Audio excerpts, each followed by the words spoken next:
on golf star Tiger Woods. The Los Angeles County Sheriff's Office says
Good afternoon, everyone. Thank you for joining us.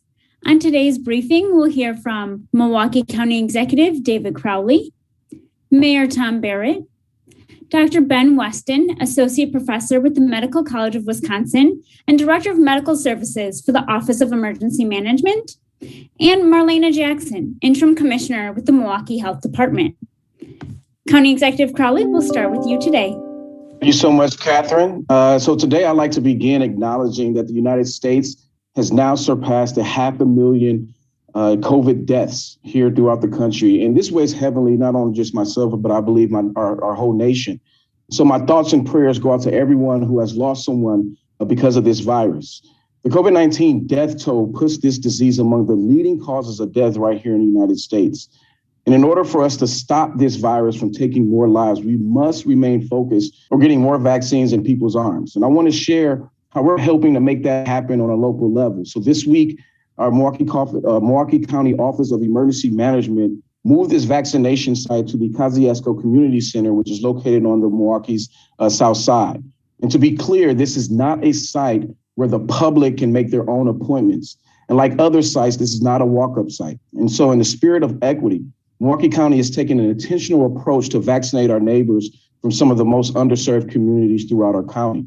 And so Milwaukee County's Department of Health and Human Services and many of its vendors will be calling seniors and other state eligible programs, individuals with disabilities, and those who are receiving health and human services. And we recognize that many of our service users face technology as well as barriers.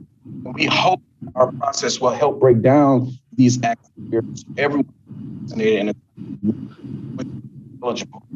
County vaccination site is not the only option for these eligible program participants. People can still go to the health provider, a pharmacy, or a number of community clinics. If you would like more information about the vaccine, you can visit health.com or you can call 684-1064. That number 684-1064. To get vaccinated as well, but I'm not in it. Recognize tens of thousands of people at high risk of serious illness and high risk jobs should have access to this vaccine before me. But I want to stress that when it's your turn to receive the vaccine, I hope you choose to get it. And we must listen to the science and the data that shows the effectiveness of these vaccines. And we are all eager to gather again with our family and friends, but we can't do this until we receive our vaccinations and we achieve herd immunity throughout this community. So please do your part. And I look forward to when it's my turn to roll up my sleeves and get the vaccine. And I hope you'll do the same when it's your turn. And lastly, on this note, I want to express my sincere appreciation for the team at the Office of Emergency Management. They have done an outstanding job of managing COVID-19 testing and now managing the equitable distribution of the vaccine. So thank you to these incredible public servants at OEM for stepping up for all of us and our community. But I also want to invite all Milwaukee County residents to join me for my first ever State of the County address. Our county has faced its share of challenges this past year, and there's so much work to do towards our vision to becoming the healthiest county in the state of Wisconsin by achieving racial equity. And so I look forward to sharing more about where we are right now in Milwaukee County, but more importantly, what's ahead. And so this address will be live streamed on YouTube and Facebook live tomorrow at noon. So thank you for your time, and I'll hand it over to Mayor Barrett. Mayor? Thank you very much, Mr. County Executive. And I want to echo the words of the County Executive. Today is a somber day. We recognize over 500,000 COVID-19 deaths across the nation, 586 of which have occurred in our own city. I think the number 500,000 is very difficult to get your arms around, but to put that in perspective, during World War II, we had approximately 405,000 fatalities of Americans. We had approximately 36,000 in the Korean War and approximately 58,000 in the Vietnam War. So we have essentially matched the number of American fatalities from COVID-19 to the number of people, Americans, who died in World War II, the Korean War, and the Vietnam War combined. That's why I commend President Biden on his proclamation issuing a nationwide moment of silence and a tribute to all who have lost their lives to this deadly virus.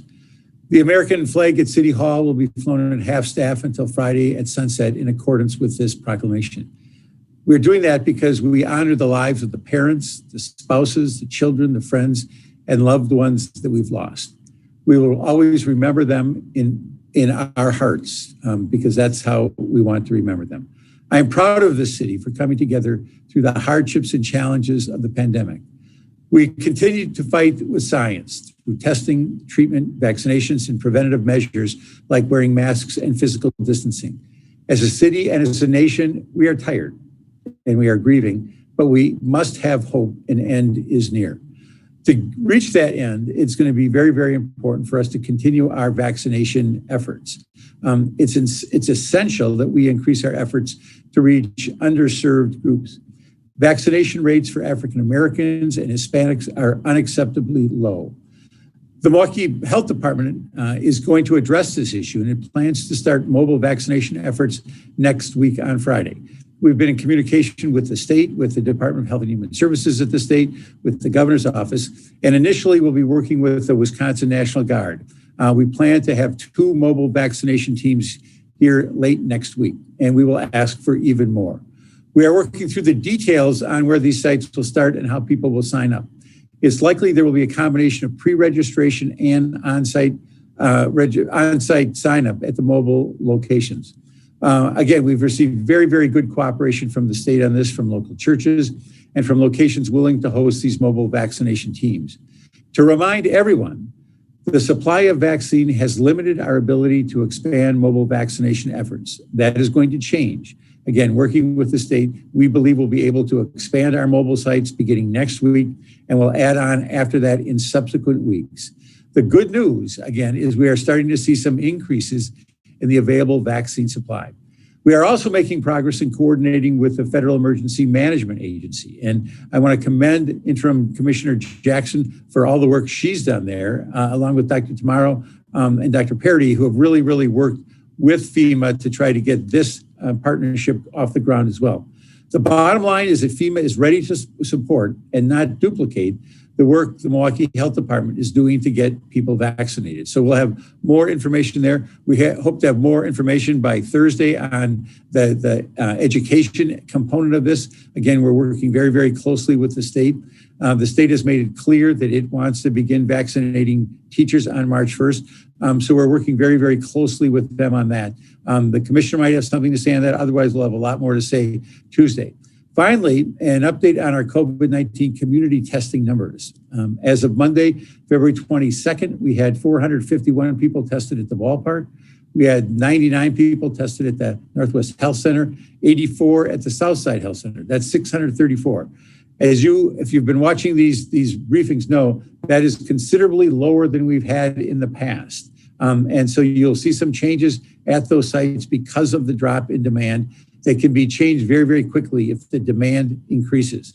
But we still ask people to continue to follow the 3 W's.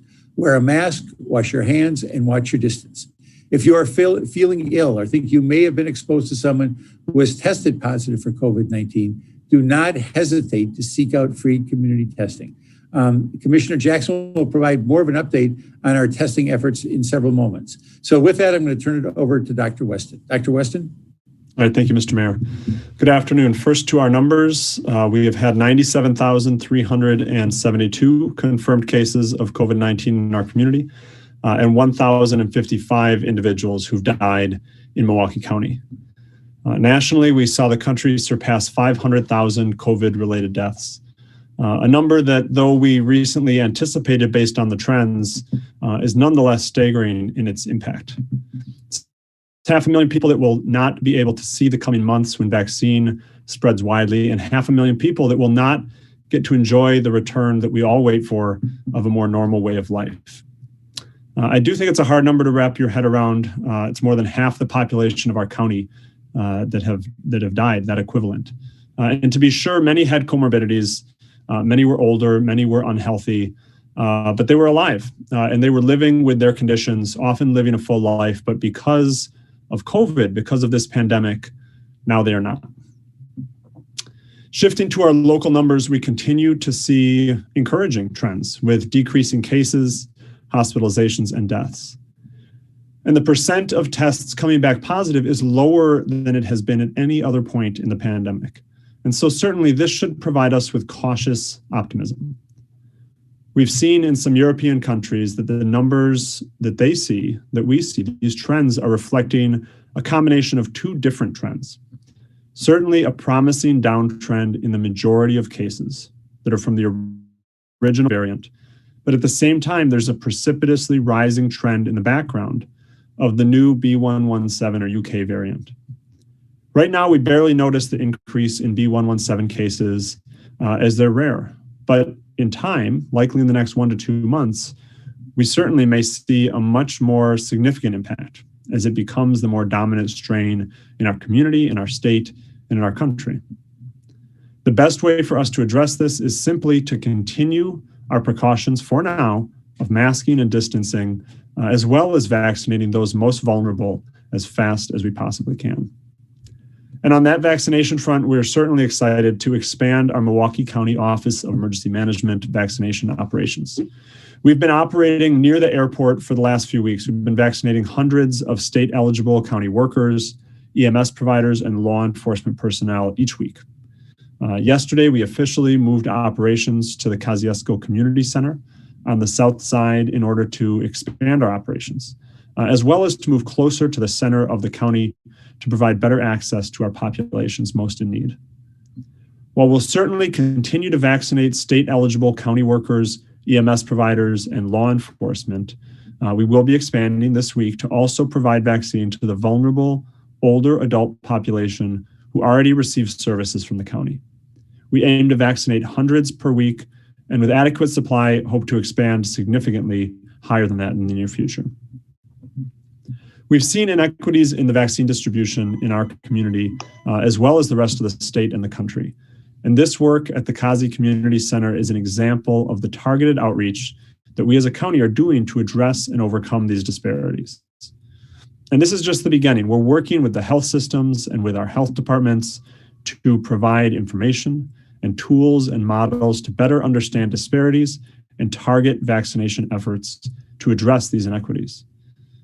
Additionally, we have several county-level programs being developed to further target underserved and vulnerable populations and ensure that everyone who's eligible for a vaccine and wants a vaccine has a pathway to get that vaccine. We're excited to continue developing these programs and share more details as they come together. Thank you very much. Stay safe, and I'll hand it to Commissioner Jackson. Thanks, Dr. Weston.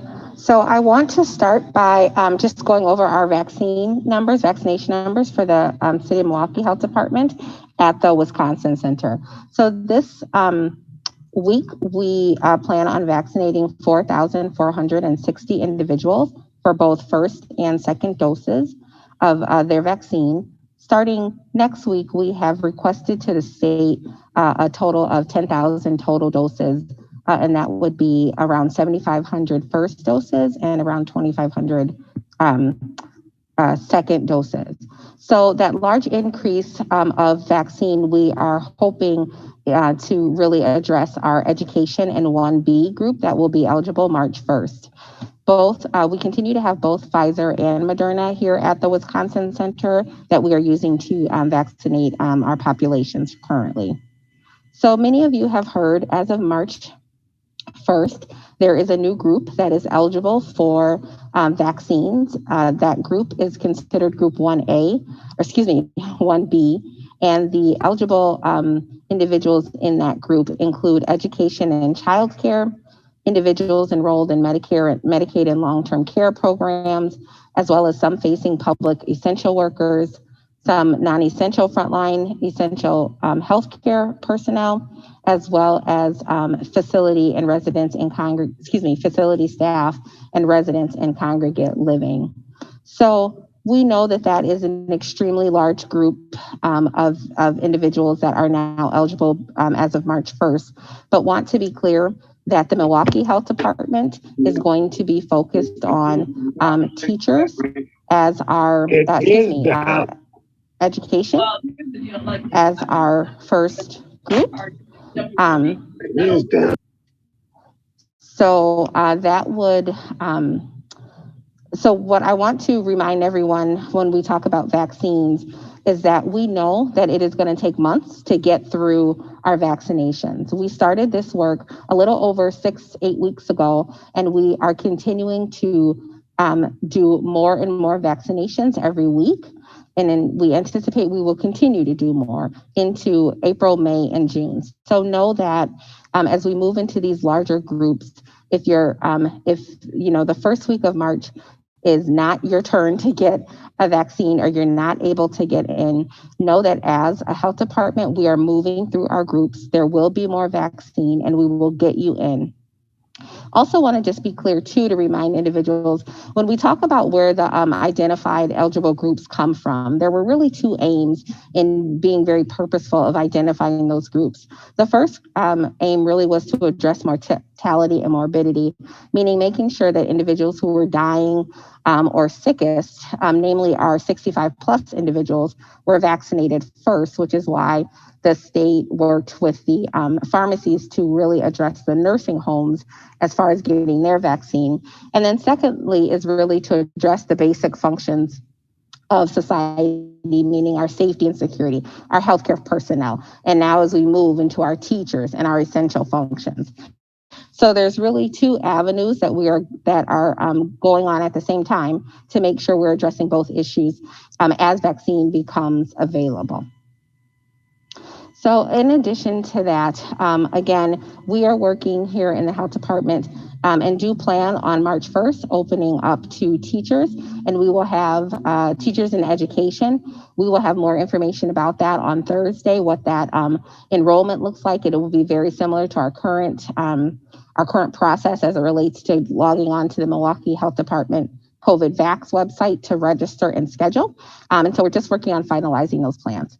I do want to just take some time to talk about the mobile strategy as the mayor has shared.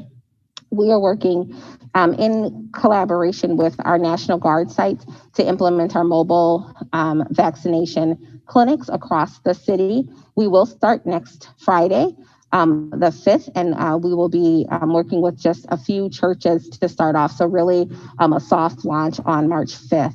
Understanding that really the goal of our mobile sites is to address equity, to go into the community, to be in places where the underserved might not be able to get to the Wisconsin Center, or there might be some hesitation there. And knowing that that is the purpose of our mobile sites, we want to be clear that those mobile sites are going to be twofold. Some of them will be open, meaning that registration will be open to the public. And that information can be found at the Milwaukee Health Department website, and other sites will be closed, which means we are going to particular locations for that particular population that we have identified or worked with that community organization to identify as underserved or minority or whatever it might be. So some sites will be open, some sites will be closed. All of that information, again, will be at the Milwaukee Health Department website. And then lastly, I just want to focus a little bit on testing. So while we spent a lot of time over the last month or so talking about vaccinations, really as one tactic to address and to fight COVID-19. We know that mitigation efforts, meaning washing your hands, watching your distance, and wearing a mask, is another tactic. But then we also know that testing is just as important as vaccinations, just as important as mitigation. And so knowing that that is the case, we want to continue to encourage individuals who have been symptomatic or who are symptomatic or who have been around individuals who have COVID-19 to get tested. Making sure that we are being wise at the Milwaukee Health Department with our resources. We are changing our current hours at the American Family Field beginning March 1st, so Monday. And those new hours will be Monday through Friday, 11 to 6 p.m. We will continue to have both our Northwest and South Side clinics open from 9 until 2, understanding that if we need to scale back up, we have the ability to do that. And that is all the information I have right now. So I will turn it back over to Catherine. Thank you, Commissioner Jackson.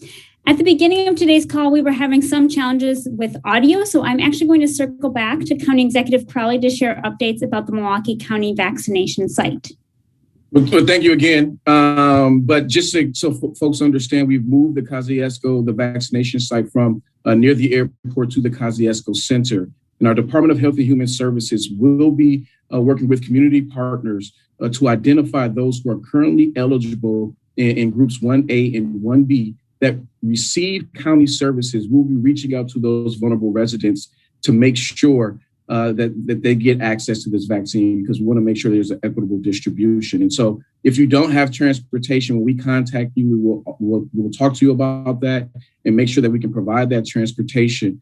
But, we want folks to know that it's just not Milwaukee County. There are other places that folks can go as it relates to getting a vaccination. And so whether you are going to a healthcare provider, a pharmacy, or a community clinic for the vaccine, you should get connected. And again, if you are looking for more information about vaccines, please visit the website healthymke.com or call 844-684-1064. I'll repeat that number again, 844-684-1064. Back to you, Catherine. Thank you, County Executive Crowley. All right, our first question is from Derek Rose with WISN 12, and it's for Mayor Barrett and Commissioner Jackson. He says, based on responses he's received from the Milwaukee Police, Milwaukee Health Department, and Department of Employee Relations, no one is keeping track of the number of first responders, especially police officers, who are getting vaccinated. If the city is making sure people who are not eligible for a vaccine do not sign up and get in line, how is this data being tracked? So I can address that.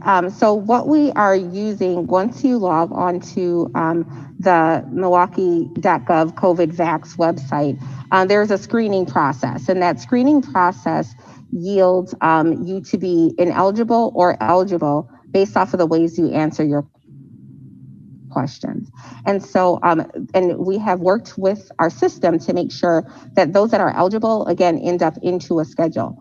The reality is that we know this is happening across the city, across the country. There are individuals who are finding their ways into the site. We don't have a foolproof 100% site, but we do know that we are working very hard to make sure that when you go into the system that you are appropriately answering those questions. And when you get here, we are checking IDs. So we are making sure that the individuals who are scheduled are appropriate when they actually get to the site. There is a follow-up question from Derek, and he said, and it's for Commissioner Jackson and Mayor Barrett, asking how the Milwaukee Health Department revealed through open records requests on a number of weeks the allotment of vaccine that the Wisconsin DHS said Milwaukee Health Department was being allocated did not match the number that the Milwaukee Health Department actually received. How many weeks did this happen? Why did this happen? What is the city doing to get the vaccine the state said it would receive? So I'll jump in and the commissioner can help here. There was a several week period. I'm guessing it was maybe 3 or 4 weeks. I don't know for certain, but where we would make a request and the state was not able to meet that request. And the reason primarily, I believe, is because of the supply that the state received. And so we have had many, many conversations now over the last week and a half with the state, with the governor's office. And now that the supply that's coming into the state is increasing, we feel much more optimistic. And I think the commissioner's statement about the allocation we're going to see next week tells you we think that the numbers are going to grow. So clearly there was, I think, a problem initially, but I think that problem has been rectified and we're pleased with that. Nick Bohr had a similar question as to how many we could give. We could give, and I'll let the commissioner address this, we certainly could give more. But the fact that for several week period, we were not receiving the amount that we were requesting tells you that we were asking as much as we could. Now we both believe, when I say both, the state and the city, that we're going to be able to get a greater amount, and that's a good thing for everybody. Commissioner, I don't know if you want to add anything there.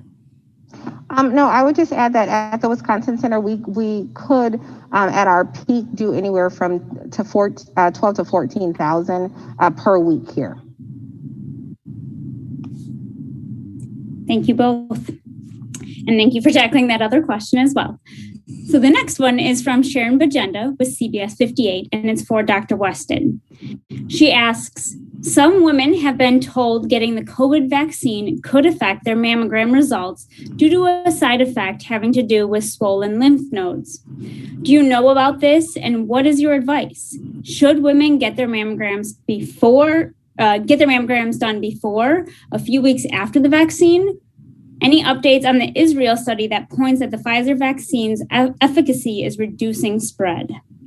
Yeah, so starting with the first question about mammograms, there has been some evidence going around about this. This is a great example of the type of question that is critical to talk with your healthcare provider about before getting the vaccine. And there's a lot of questions that fall into this category. I have this condition, I'm on this medication, I have this allergy, should I get the vaccine? These are important questions to talk to your healthcare provider about and understand before going to the vaccination site, because your healthcare provider knows far more about your medical conditions, your medical history, and your medications than the vaccination site can. So try to get all those pieces together before you come to the site so that you're ready and able to get your vaccine.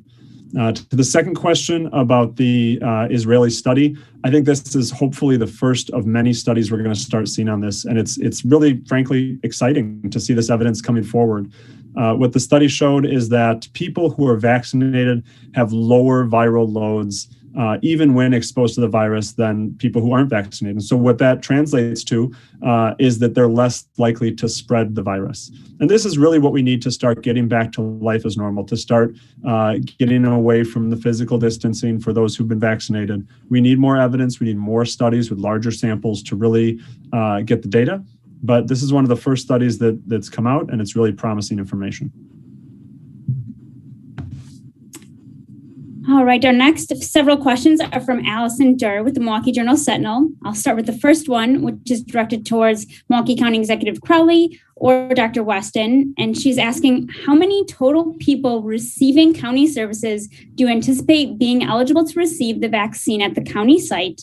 And is the county receiving the doses from the state that it is requesting? So I can start with this. So for the number of people that we're able to serve through this, for our underserved population who receive services from Milwaukee County, it's thousands of people, probably over 10,000 people that we'll be targeting, incrementally targeting, but trying to seek those individuals out in particular to try to help with the health and race and ethnicity disparities that we're seeing in our community. As far as our allocation, we continue as we ramp up our services to also equivalently ramp up our request to the state. The state has been responsive to that. I don't think anybody is getting as much vaccine as they want, and that's a national issue. I don't think anybody in the country is getting as much vaccine as they want, and the county certainly falls into that bucket as well. Our next question is related to supply, and it's for Commissioner Jackson from Allison. She's asking, how much more vaccine is the city receiving that gives officials confidence that it will be possible to open the mobile sites next week? And how many doses are you anticipating allocating to the mobile sites? So first, I just want to say that we feel at the health department that really addressing equity through the mobile sites is a priority. So whether we were getting increased numbers or not, we were going to be looking to start to pull off of our general allocation numbers that we have received so far in the past, meaning as we look to plan every week, we would naturally pull off what we felt was appropriate and what we would be doing for that mobile site. Again, really just to drive home the point that we are prioritizing our equity as part of the strategy of vaccinations. And so again, we've had just a few talks with our local and state partners around what we think we understand our vaccine allocations to be, and understanding that the state has received more vaccine over the last few weeks, which means overall we anticipate those numbers to increase as it relates to what we will get here in the city of Milwaukee. The follow-up question is, would the federal government provide vaccine doses for the FEMA site, or would those come from the city's weekly supply? So our understanding is that those would come from the state supply. All righty. Our next question is from Gabrielle Mays with Fox 6, and her question is for Commissioner Jackson or Mayor Barrett. The DHS and Governor Evers announced today 4 additional community-based COVID-19 vaccination sites. Milwaukee isn't on the list. With Milwaukee having a high Black population along with other minorities, is that an oversight? What impact will this have on the Black population? Also, DHS mentioned FEMA. Can you talk more about FEMA, when FEMA is coming to Milwaukee? Let me take the first part and the commissioner can take the second part. Again, what we've been talking about today is the 2 mobile sites that we'll have here in the city of Milwaukee. So we're very pleased with our cooperation from the state of Wisconsin. That's going to allow us to get an additional allocation that, as the commissioner has said repeatedly, our focus is to deal with the equity issues with that. So the state has been very, very responsive when we've made this request for these mobile sites. So we're very thankful for the cooperation.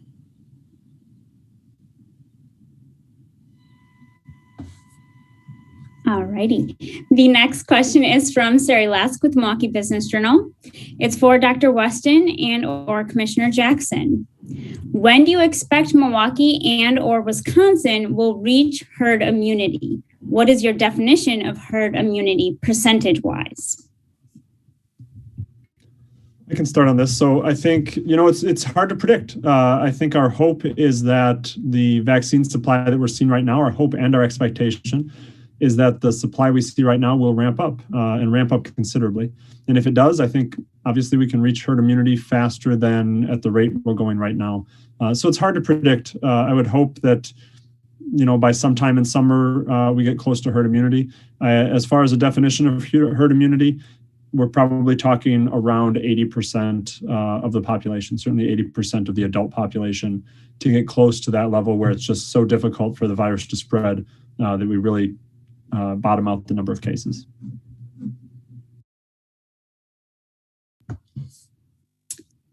Derek Rose with WISN 12 has another question. He asks, how is the city deciding how much vaccine to request from DHS? Is it based on population, storage capability, or other factors? So it is based on the population that we think we're serving at the time. So understanding what has been now deemed as eligible March 1st, and knowing what our current demand is for our 65 plus and our 1As, it's a combination of those 2 together and what we can then plan to do here at Wisconsin Center. All right, Edward Ford with WISN 12 wants to know, Mayor Barrett, have you received a vaccine? And if not, when do you plan on getting it? Well, that's a very good question. I received my second vaccine this morning. I got my first one on Groundhog's Day, so the 21 days have passed. So I was over at the Wisconsin Center this morning at about 10:15 and got the second one. I fall into the category of over 65. Very nice. The next question is from Nick Bohr with WISN 12, and he wants to clarify with Commissioner Jackson, is the vaccine for the mobile sites independent of the 10,000 request for next week?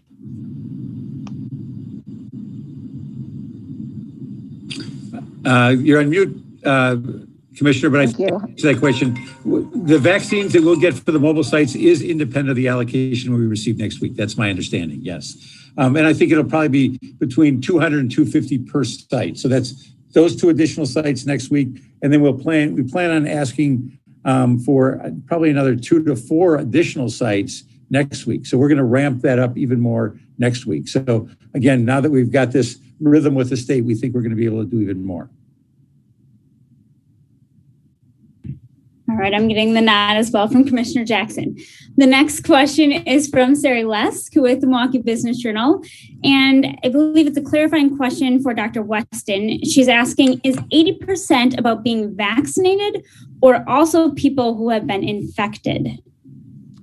It's a good question. And nobody has the right answer to that. It's still to be determined. So what we do know is that the immunity provided by the vaccine seems to be very strong and durable or long-lasting. The immunity provided by infection seems to be much more variable. It depends on people's immune systems. It depends on how severe an infection you had. It depends on a lot of different factors. And so the immunity from the vaccine seems to be the strongest and the most dependable. And we're still learning more about the immunity from infection. All right, I'm seeing a few more related questions, so I'm going to group some. The first few are, what's the plan for FEMA and when will it help administer vaccines in Milwaukee? And will the FEMA clinic and the National Guard assist in supporting setting up the clinic? So we are finalizing our plans with FEMA and our partners. We are hoping to have that support sometime in mid-March. Thank you, Commissioner. We still have a few more questions. The next one is from Gabrielle Mays with Fox 6, and she's wondering, what's the upcoming plan as teachers are on the list to receive the vaccine starting next week? It seems there may be some special hours, locations for educators to get their vaccine. So for the city of Milwaukee, we're working through those, finalizing those plans right now, understanding that we are looking to have specific spaces dedicated for our education group. That also includes our early child care providers as well. And the final question that I'm seeing now is a follow-up from Derek Rose, and he's asking if you are able to share the locations for the mobile sites.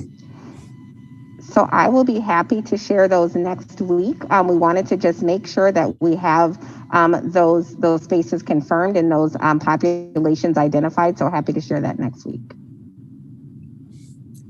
All right. And another question, I won't say final, who knows, is from Allison Durr with the Milwaukee Journal-Sentinel. And she says, the racial disparities in the vaccine distribution have been discussed for weeks. Why is it that these efforts at the city and county are launching now? Well, they're not just being launched now. They've been launched some time ago. But as you may recall, and I still will remember this, when we were told that the first allocation was going to go to the health providers, not to the city, that I felt at that time, because so many of the hospital systems are located outside the city, and so many of the employees for the hospital systems live outside the city, that right off the bat, that be a disparity, and there was. And you may recall that I made a special effort to try to talk about home health workers, because I felt that you would have more diversity, because that's a more diverse work group. After that, we were told, again, this is the federal guidance as well as the state guidance, to do the first responders. Again, you've got some built-in disparities there. Once we got to the 65 and older, that's when we felt that we were going to be able to start addressing that. But keep in mind, there remains a significant difference in life expectancy, even among that group. And so what we are seeing on full display right now is the challenges that we have because of the racial inequities that have been persistent throughout the healthcare system and society for many years. So now when we have this flexibility with the state, and again, the partnership with the state has been important, and they're starting these mobile sites, we believe that we can start really honing in on this. The center at the Wisconsin Center has been open, obviously, to the community, but we want to make sure that we're also going to places where people can be. So once we have this larger supply, we can start really, I think, making some progress, and that's my hope. And here in Milwaukee County, as you all are well aware, we don't have a health department, so we're really focusing on those Milwaukee County employees. But as we begin to see more supply coming down the chain and coming into our Office of Emergency Management, we want to open it up. And we want to continue to open it up, but it really relies on how much supply we receive here in Milwaukee County. And I would just add that as the mayor had shared, what we're talking about right now is the mobile sites and going out. But since the beginning of our vaccination efforts, we have made it we've been very intentional about making sure that shelters, which are typically populated and staffed by individuals of underserved communities in underserved spaces, are a part of our vaccination efforts, including our housing authority work, where we have been in constant communication with them and busing individuals from particular housing authority locations into the Wisconsin Center to get vaccinated. So that work has been continuing. We're just at a space where, again, as we open up to these larger populations, we're able to vaccinate more people and really be a little bit more focused. Thank you, everyone. Those are all the questions I see in the chat. We appreciate your time. Media, thank you for all the important questions today, and we'll see everyone on Thursday. Have a good one. Thank you, everyone. Thank you very much. Thank you.